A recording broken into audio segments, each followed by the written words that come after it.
Ah là là, c'est parti la grosse vidéo. Putain les gars, là en fait j'ai ramené mon matos pour tourner, j'ai oublié un bout là qui permet de fixer le micro. Et du coup, là, il est vraiment en train de tenir tant bien que mal. À tout moment dans la vidéo, il tombe en plein moment crucial. Donc ça me fait chier, ça me fait chier. Bonjour à tous, bienvenue dans cette vidéo très importante parce que vous me l'avez beaucoup demandé. On va aller dans les coulisses de mon business. On va aller regarder un petit peu comment est-ce que j'ai fait 1,5 million sur l'année 2023 avec une boutique e-commerce. Je vais tout vous dire, le comment, du pourquoi, du comment on a fait ça, quels outils on a utilisés, etc. Et le but de cette vidéo, c'est pas de vous vendre du rêve, c'est pas de commencer à dire alors voilà, nous en e-commerce on est les meilleurs, on est les plus forts. C'est le cas, mais je veux dire, c'est pas le but de cette vidéo. Il y a d'autres vidéos dont c'est le but de vous dire qu'on est les plus forts. Bien évidemment, bien évidemment, bien évidemment. Là non, là c'est vraiment de l'éducation les gars. Le but c'est de vous emmener dans les coulisses parce que personne ne vous propose de vous emmener dans les coulisses. Et donc je vais vous parler de tout et de rien, mais tout concernant... Ça veut rien dire ce que je dis. Je vais vous parler de tout, pas de rien. Je vais vous parler de tout ce qu'on a fait, de tout ce qu'on a mis en place pour atteindre ces chiffres. Et je propose qu'on se retrouve tout de suite d'ailleurs directement sur mon écran. Donc là, vous avez mon écran, vous avez plein de trucs qui sont floutés à l'écran pour des raisons confidentielles évidemment. Vous avez ici donc l'année dernière, on va hop recharger la page. Tout ça pour bien vérifier que c'est pas des conneries. Donc année dernière, bam, 1,5 million ici, 31 000 commandes ici, près de 3 millions de visiteurs, un taux de clients récurrents à 16% sur cette année-là. Panier valeur moyen 40 €, c'est bien aussi, et 0,98% de taux de conversion. Et ça c'est nul les amis, c'est nul, mais on va en parler juste après du pourquoi et du comment. Alors on va revenir directement en facecam, tout simplement parce que je pense qu'une fois qu'on vous a montré ça, on n'a pas forcément besoin d'être sur l'écran. Alors déjà, ce qu'il faut dire et expliquer sur cette boutique, c'est bien et bien que 1,5 million les gars, on s'entend bien, c'est du chiffre d'affaires, c'est pas la rentabilité, c'est pas du bénéfice.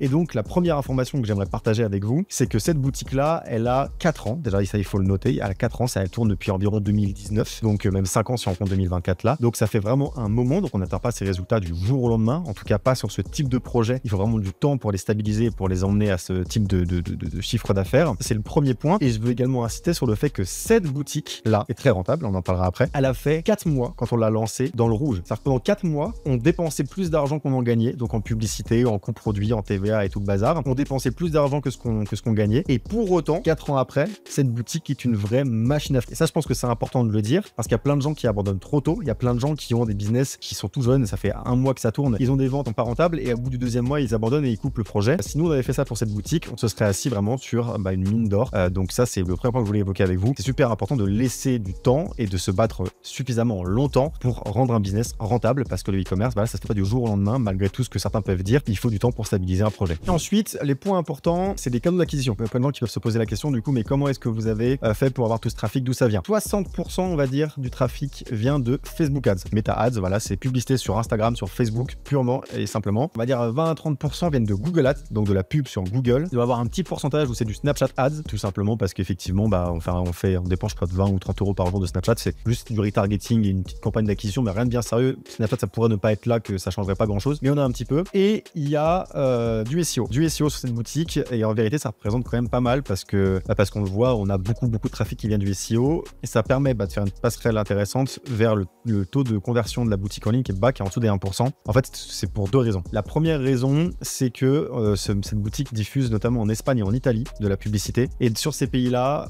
les CPM sont pas chers, donc on peut vraiment toucher beaucoup de monde par rapport à la France et l'Allemagne par exemple. Mais les gens ont moins de pouvoir d'achat et globalement, on a des taux de conversion tout pourris en Espagne et en Italie. C'est quand même rentable parce qu'on touche tellement de monde que c'est quand même rentable. Mais par rapport au nombre de personnes qui visitent, en fait, on va nous faire un taux de conversion qui est ridicule. Donc ça fait drastiquement baisser le taux de conversion en général de la boutique. C'est le premier point. Le deuxième point, c'est qu'on a beaucoup de trafic SEO qui vient d'un contenu informationnel.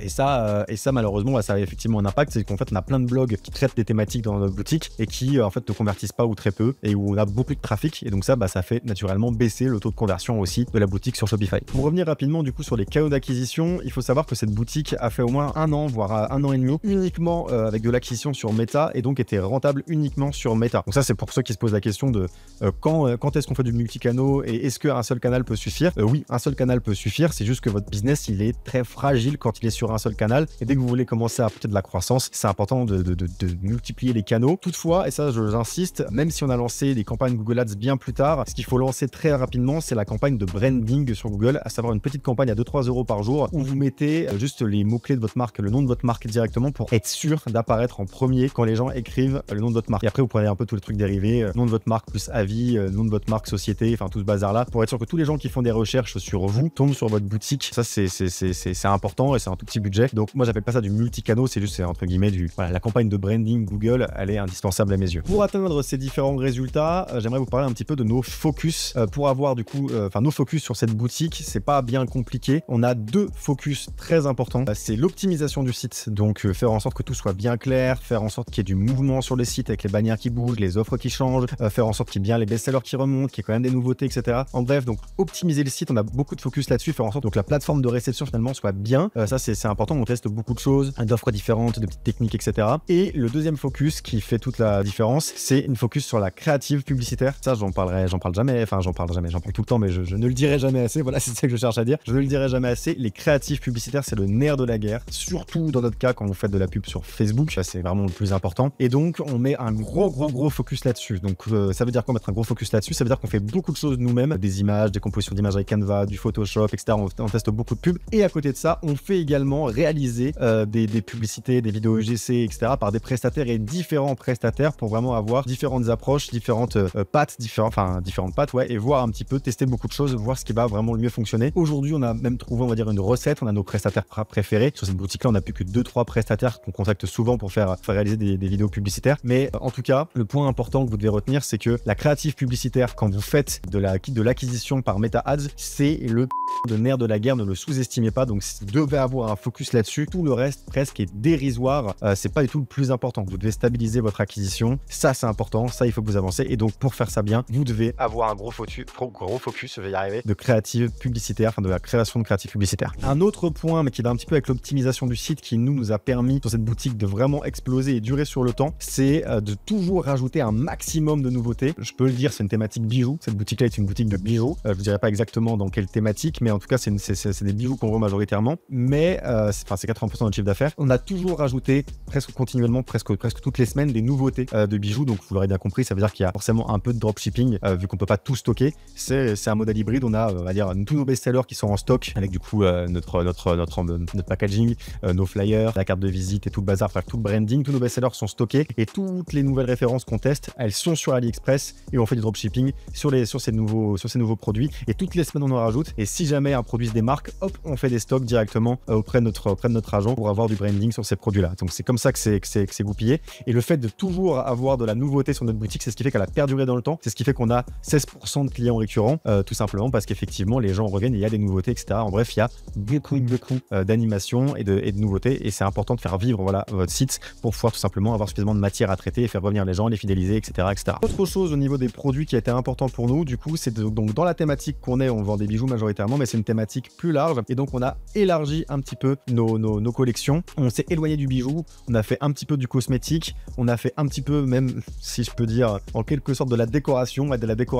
Et en fait, ces choses-là, donc à la base, n'étaient pas proposées directement sur notre marque, mais c'est des choses qui sont toujours dans le même univers. Et donc, on les a rajoutées sous la même marque, tout simplement parce que du coup, ça profite de la notoriété de la marque et de la puissance de la marque. Et donc, ça faisait sens. Et quand on a du coup développé un peu le pôle cosmétique et le pôle décoration, on a vraiment vu une augmentation de notre chiffre d'affaires au niveau de nos clients récurrents. Toutes les personnes qui nous connaissaient déjà, qui nous faisaient déjà confiance et qui, entre guillemets, ont déjà presque tous nos bijoux ou tous nos trucs, ça leur a fait vraiment plaisir de pouvoir continuer à consommer chez nous sur d'autres choses dont ils ont besoin, etc. Donc, c'est pareil, ça peut être une manière de développer vos sites e-commerce. Quand vous êtes en train de traiter une thématique bien précise, de développer, peut-être parfois s'éloigner un petit peu de vos produits phares, mais de rester dans la même thématique et de réussir à vendre du coup ces produits-là à votre audience qui est déjà présente par des newsletters, etc. Pour vous donner un ordre d'idée, nous, on a lancé notre premier cosmétique sur cette marque-là et qu'on a envoyé une newsletter à toute notre audience. C'est une newsletter qui automatiquement a fait près de 7 000 € en 24 heures. Juste on l'a envoyé. Toute notre audience, quand on envoie des newsletters sur les bijoux, etc., elles font entre 500 et 1000 € à chaque newsletter. On en envoie tous les 3 jours. Et puis dès qu'on a envoyé du coup une vraie nouveauté, pas juste des modèles un peu différents de ce qu'on a l'habitude de vendre, mais une vraie nouveauté, d'un coup ça a vraiment réveillé notre audience et ils se sont dit ça on veut aussi, ils ont consommé. Et donc ça c'est important de le noter que ça peut être une technique, une stratégie de vraiment développer donc des nouvelles gammes de produits. Autre chose qu'on a fait sur cette boutique qui peut peut-être vous inspirer, c'est que la thématique elle est très réduite. Notre audience en fait est assez réduite. Donc au début on était que sur le marché français et on touchait toute notre audience. Donc on dépensait 200 € par jour de pub et on avait des bons ROI, etc. Mais dès qu'on montait le budget publicitaire en France, les ROI s'écroulaient.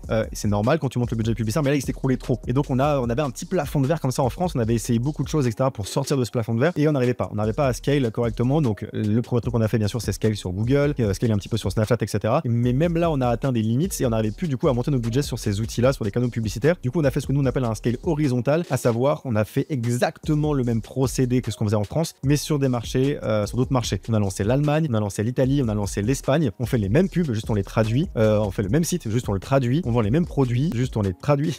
On vend les mêmes produits et ça a très très bien marché. C'est ce qui fait qu'aujourd'hui, on a pu arriver en 2023 du coup sur des dépenses quotidiennes autour de 1500 € de pub pour des chiffres d'affaires qui est alentour entre les 4000 et 5000 € voilà, par jour de chiffre d'affaires. Et donc ça, effectivement, si vous êtes sur une audience bien précise de niche, ça peut être intéressant de scaler de cette manière-là pour pouvoir continuer à croître et faire avancer votre business dans la bonne direction. Voilà un petit peu pour le bilan de cette boutique. C'est allé très vite et je vous ai expliqué plein de choses. Si vous avez des questions, bien sûr, vous n'hésitez pas, vous me les posez en commentaire et j'y répondrai avec plaisir. J'en ferai des vidéos dédiées. Donc, on a parlé des canaux publicitaires, on a parlé des chiffres, on n'a pas parlé de la rentabilité. Donc, la rentabilité, pour vous donner vraiment un ordre d'idée, sur 1,5 million, il reste 300 000 avant les associés. Donc, 300 000 de bénéfices avant de payer les associés. C'est-à-dire qu'en gros, on a payé les coûts produits, la TVA, les coûts publicitaires, on a payé les prestataires, donc les gens qui gèrent le SAV, etc. Et donc, avant la répartition auprès des fondateurs, donc moi, Félix, Clément, Mathis, on a 300 000 balles. Donc, à diviser par 12, hein, bien sûr, sur une année. Et puis ensuite, à diviser en 4, vu qu'on nous, on se partage les sommes équitablement. Et bien sûr, pensez aux impôts, enfin aux charges en France. Et vous avez du coup une idée un petit peu de combien cette boutique nous rapporte à chacun. Je le précise, on a d'autres business, etc. C'est pas du tout notre rémunération. C'est une source de rémunération, mais c'est pas la seule. On a de la thune quand même. We don't care. Let me tell you, we don't care. Mais donc voilà, ça vous fait un petit peu une idée. Donc 300 000 sur 1,5 million, ça c'est pareil, c'est un truc que peu de gens disent, mais donc c'est important de rétablir la vérité. Sur 1,5 million, à la fin il reste 300 000 avant de se payer. Et encore une fois, effectivement, il y a 300 000 à se répartir, mais après il y a encore des impôts, etc. Donc c'est important de le notifier. Il y a trop peu de gens qui le disent. Et au niveau de la suite de cette boutique, il faut savoir du coup que j'en parle souvent sur cette chaîne et sur mes réseaux. On a eu un blocage PayPal sur cette boutique après 4 ans de loyaux services. Ils ont fini par nous lâcher à cause d'une trop forte croissance du coup en 2023. Sur novembre et décembre, on a juste explosé nos chiffres. Et bon, ils ont pas aimé, hein, tout simplement. Enfin, on a été considéré comme étant à risque. J'en parle dans d'autres vidéos, donc je vais pas m'étaler là-dessus. Tout ça pour dire que du coup, le blocage PayPal nous a bloqué sur le marché allemand, parce que sur le marché allemand, 60% des gens achètent avec PayPal, donc sans ça, c'était plus rentable. Donc, il y a vraiment une année 2024 qui va être très creuse pour cette boutique-là. Malgré tout, elle fait entre 20 et 30 000 € par mois de chiffre d'affaires, mais bon, rien comparé à ce qu'elle a fait l'année précédente. Il y a plus de pub, donc c'est du bénéfice pur et dur. Et on relance la machine normalement là très prochainement, étant donné qu'on a du coup PayPal qui nous débloque les fonds et qui nous débloque l'outil, donc on va pouvoir relancer notre projet correctement. J'allais dire comme en 40, mais on est sur YouTube, il faut y aller mollo là, sur ce genre de blague. Donc voilà un peu ce qui est prévu. Donc aujourd'hui elle fait voilà à peu près 30 000 €, plutôt 20 000 € par mois de chiffre d'affaires avec une rentabilité bien plus élevée, parce que sur 20 000 du coup il reste, je dirais, pas 10 000 à peu près si on retire la TVA et les coûts produits. Donc c'est très très très très rentable, mais c'est pas du tout les mêmes échelles qu'avant. Voilà, bon, j'espère que cette vidéo vous a plu. Je pense avoir plus ou moins tout dit sur du coup les coulisses de cette marque e-commerce. J'espère que voilà, vous avez pris de la valeur et compris beaucoup de choses. Si vous avez d'autres questions, n'hésitez pas à les mettre en commentaire, n'hésitez pas à partager cette vidéo, à me suivre sur les réseaux sociaux, tous les liens sont en description. Bref, abonnez-vous, vous connaissez la chanson et moi je vous dis à très bientôt du coup dans une prochaine vidéo.